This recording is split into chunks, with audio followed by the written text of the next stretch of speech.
also make it clear that a governor cannot decide when and how to appear. And the last letter that came from the county government of Isiolo was extremely offensive, for even suggesting that the governor should appear in June 2024, when since March 2023, the governor has not appeared. If the chair of the Council of Governors has found time to appear before the Senate Public Accounts Committee, what is so special about the governor of Isiolo?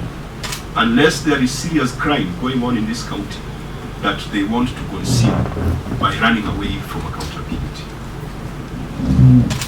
And I think we will not be premature to say that this is a crime scene, because otherwise the governor would have been here. And even though we didn't send out invitations to the Speaker and the Clerk of the Assembly, it is customary that when the Senate comes to a chamber, the Senate will pass by the Speaker's office, the Clerk's office, sign the book, find out the challenges, and as partners in legislation and representation, share the challenges, and then lobby the Senate to support. Okay, let's call the meeting to order. This is a meeting of the Senate Public Accounts Committee sitting in the chambers of Isiolo County Assembly. As is customary, we'll start with a word of prayer, and I will ask the Senator for Isiolo. And there are consequences to it. We cannot waste public resources having an assembly that does not perform.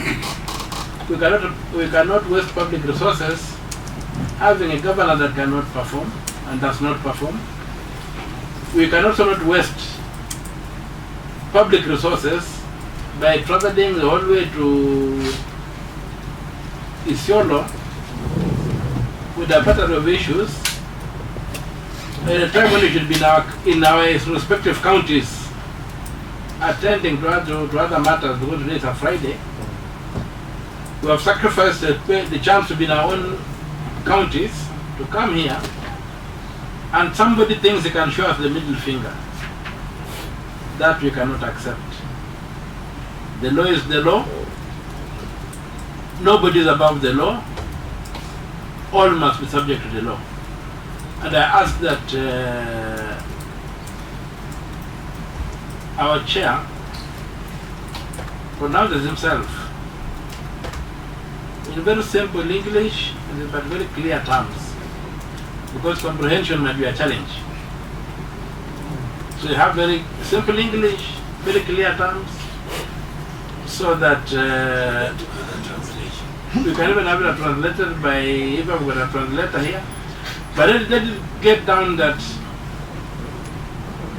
we don't take prisoners. We have no place to put prisoners. The county assembly and the county executive will just be dissolved.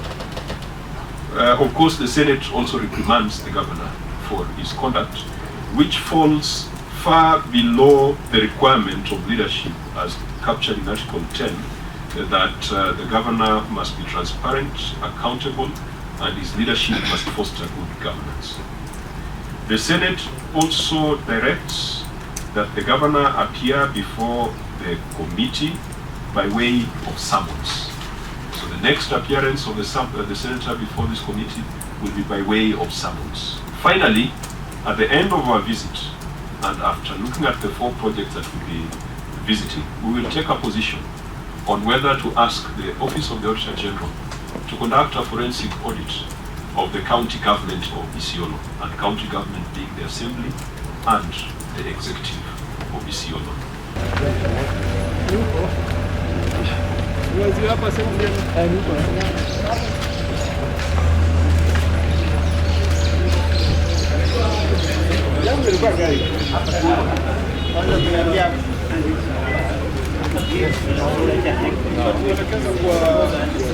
Assembly.